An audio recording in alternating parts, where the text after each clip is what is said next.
2026 Türkiye Süper Kupa finaline dair elimizdeki tüm notlara, analizlere ve haberlere derinlemesine dalmaya hoş geldin. Önümüzde çok net bir skor var. Fenerbahçe 2, Galatasaray 0. Ama bizim görevimiz skorboardun biraz arkasına geçmek.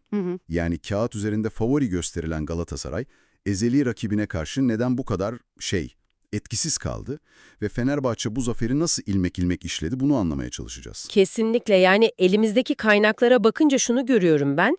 Bu maçın sonucu 90. dakikada değil, belki de maçtan 72 saat önce, hatta haftalar önce falan belirlenmeye başlanmış. O kadar öncesinden yani. Evet, evet. Yönetimsel kararlardan tut, transfer zamanlamasına, hatta yani çok ilginç, taraftara dağıtılan yağmurluklara kadar uzanan inanılmaz detaylar var. O yağmurluk meselesi inanılmaz gerçekten. İnanılmaz. Ve bunlar birleşince karşımıza tesadüflerle açıklanamayacak kadar net bir tablo çıkıyor açıkçası. O zaman hikayenin kahramanıyla başlayalım. Yani maçın en çok konuşulan ismiyle, Matteo Guendouzi. Ha evet, Adamın son 3 gününe baktığımızda filmlere konu olacak bir senaryo var resmen. Çarşamba akşamı İtalya'da Lazio formasıyla Fiorentina'ya karşı 90 dakika savaşıyor. 90 dakika evet. Maç bitiyor. Ertesi gün soluğu İstanbul'da alıyor. Cuma günü yeni takımıyla sadece bir antrenman ve cumartesi belki de sezonun en önemli maçında ilk 11'de sahaya çıkıp takımını öne geçiren golü atıyor. Sence bu normal bir olay mı? Değil, normal değil. Hatta bir tarafıyla bakarsan büyük de kumar. Kumar, doğru. Evet, sonuç muhteşem oldu, ona lafım yok, ama madalyonun diğer yüzü de var. Düşünsene, 72 saattir yolda.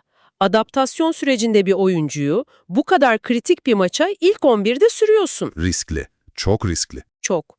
Fiziksel olarak yetersiz kalabilir, taktiksel olarak uyum sağlayamayabilir ve bir anda maçın en zayıf halkasına dönüşebilirdi. Yani Fenerbahçe yönetiminin ve teknik heyetin aldığı riskin büyüklüğü aslında zaferin değerini daha da arttırıyor bence. Bu kumar yorumu çok ilginç. Çünkü genelde sonuç belli olunca herkes ne kadar doğru bir karardı der. Ama o anki riski unuturuz. Peki bu kumarı kazandıran neydi? Sadece oyuncunun yeteneği mi? Yeteneğinden çok daha fazlası. Kaynaklarda geçen bir diyalog var, aslında her şeyi özetliyor. Maçtan önce kendisine sormuşlar ne kadar oynayabilirsin diye. Tereddütsüz ben 90 dakika oynarım cevabını vermiş. Yorgun olabilir, yeni bir takıma gelmiş olabilir ama zihnen maça %100 hazır. Bir yorumcu onun için çok güzel bir tabir kullanmış, Fransız ama kafa faslı diye. Evet, onu okudum. Çok iyi bir tespit. Pes etmeyen karakteri var ya, işte Fenerbahçe'nin aldığı riskin sigortası olmuş adeta. Yani transfer sadece ayaklara değil karaktere yapılmış. Sahadaki performansı da zaten bu karakteri doğruluyor. Attığı golün dışında istatistiklere bakıyorum, ezici bir üstünlük var. Kesinlikle okuduğumuz bir analizde girdiği 9 ikili mücadelenin 8'ini kazandığı yazıyor. Bu yani orta sahada adeta tek kişilik bir ordu gibi savaşmış demek. Ve o istatistik aslında maçın kırılma anının habercisi. Çünkü modern futbolda maçı kazanmak rakibin beynini yani oyun kurma merkezini kilitlemekten geçiyor. Doğru. Guendouzi o gün sahada sadece bir orta saha oyuncusu değildi. Adeta Galatasaray'ın tüm oyun planını bozmak için tasarlanmış bir taktiksel silah gibiydi. O ve İsmail Yüksek'in orta sahadaki baskısı Galatasaray'ı adeta felç etti. Guendouzi'nin bu tek kişilik şovu aslında buzdağının sadece görünen kısmı sanırım. Hı hı. Çünkü kaynaklar diyor ki bu adanmışlık ve hazırlık sadece bireysel değil, saha dışına, yönetimin en küçük detaylarına kadar uzanan bir planlamaya dayanıyor.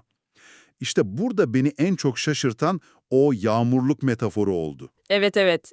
İnanılmaz sembolik bir detay o. Maç günü bardaktan boşanırcasına bir yağmur var. İki kulüp de taraftarlarını düşünüp yağmurluk dağıtıyor. Ama arada dağlar kadar fark var. İşte felsefe farkı orada ortaya çıkıyor. Fenerbahçe, üzerinde logosu olan, kaliteli, gerçekten koruyucu görünen markalı yağmurluklar organize ediyor. Galatasaray'ın da attıkları ise kaynaklardaki tanımıyla poşet gibi. Evet, poşet gibi diyordu. Daha basit, kullanat tarzı ürünler. Bu tabii ki maçın skorunu etkilemedi ama iki yönetimin maçı olan hazırlık seviyesini, detaya verdikleri önemi gösteren küçük ama çok anlamlı bir an bence. Diyorsun ki sahaya yansıyan o hazırlık farkı Aslında tribünlerdeki yağmurluk farkıyla aynı zihniyetin ürünü. Tam olarak öyle.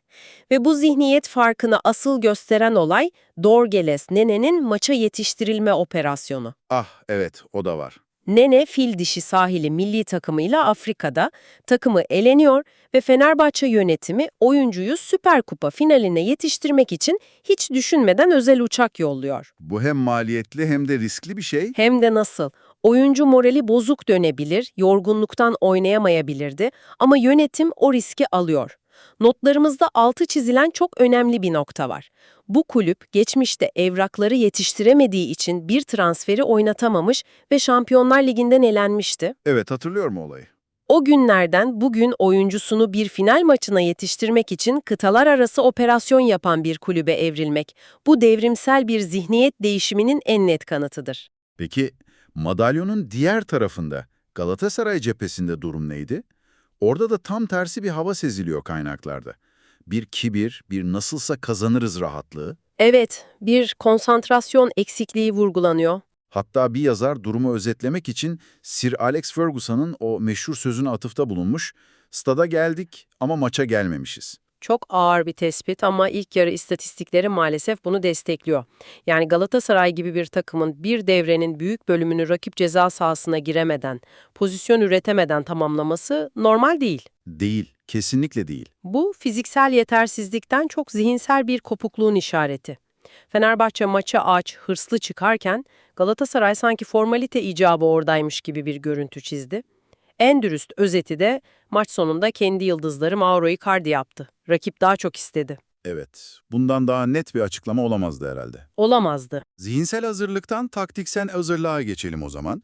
Çünkü maçın kazanılmasında aslan payı teknik direktör Domenico Tedesco'ya veriliyor.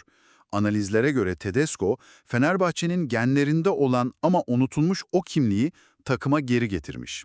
O önde basan, rakibi boğan, mücadeleci kimliği, evet. Aynen. Tedesco'nun planı karmaşık değildi. Aksine çok basitti ama bir o kadar da etkiliydi.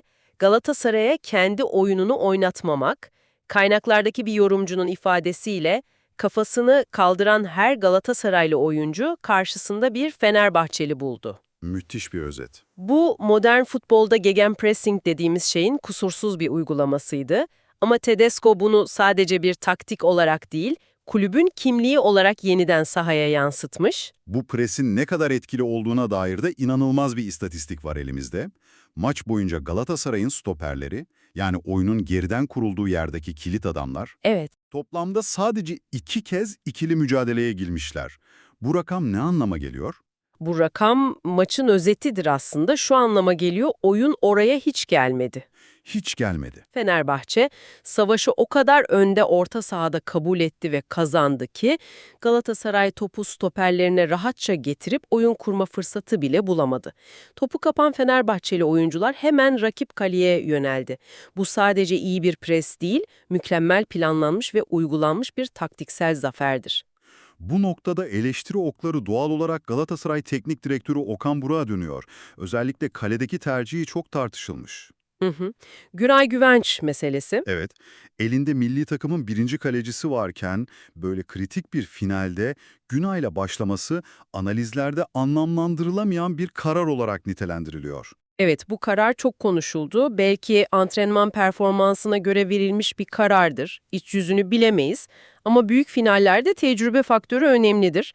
Fakat Okan Buruk'un asıl büyüklüğü bence maç sonu basın toplantısındaki dürüstlüğünde ortaya çıkıyor. Kesinlikle katılıyorum. Hiçbir bahanenin arkasına sığınmadan çok net bir şekilde kazanmayı hak eden taraf biz değildik dedi. Bir teknik direktör için bunu kurmak zordur ama rakibinin hakkını teslim eden onurlu bir duruştur bu. Peki bu net skorun ve sahadaki üstünlüğün yankıları ne oldu? Sadece bir kupa mı el değiştirdi yoksa psikolojik üstünlük de mi taraf değiştirdi? Çünkü maç sonu yaşananlar da var bir de. Kesinlikle sadece bir kupa değil, Fenerbahçe bu galibiyetle sezonun geri kalanı için rakiplerine çok net bir mesaj verdi. Biz artık farklı bir takımız ama evet maç sonu Galatasaray'ın kupa seremonisine katılmaması kararı zaferin önüne geçen bir gündem maddesi oldu. Hassas bir konu. Okan Buruk'un bu konudaki açıklaması neydi tam olarak? Neden böyle bir karar aldılar? Açıklaması çok net ve insani bir gerekçeye dayanıyor.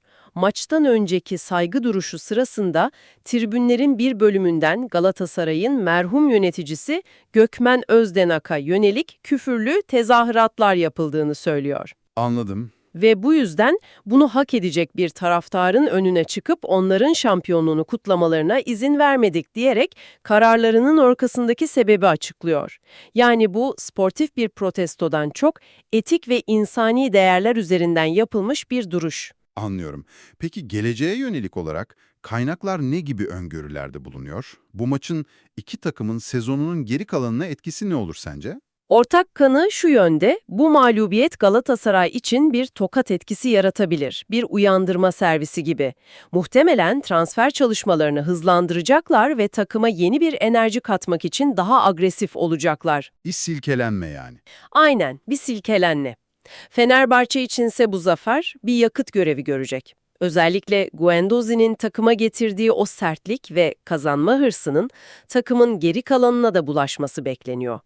Bu sadece bir maç galibiyeti değil, bir kimlik beyanıydı. O zaman toparlayalım. Elimizdeki kaynaklara baktığımızda bu finalin hikayesi oldukça berrak.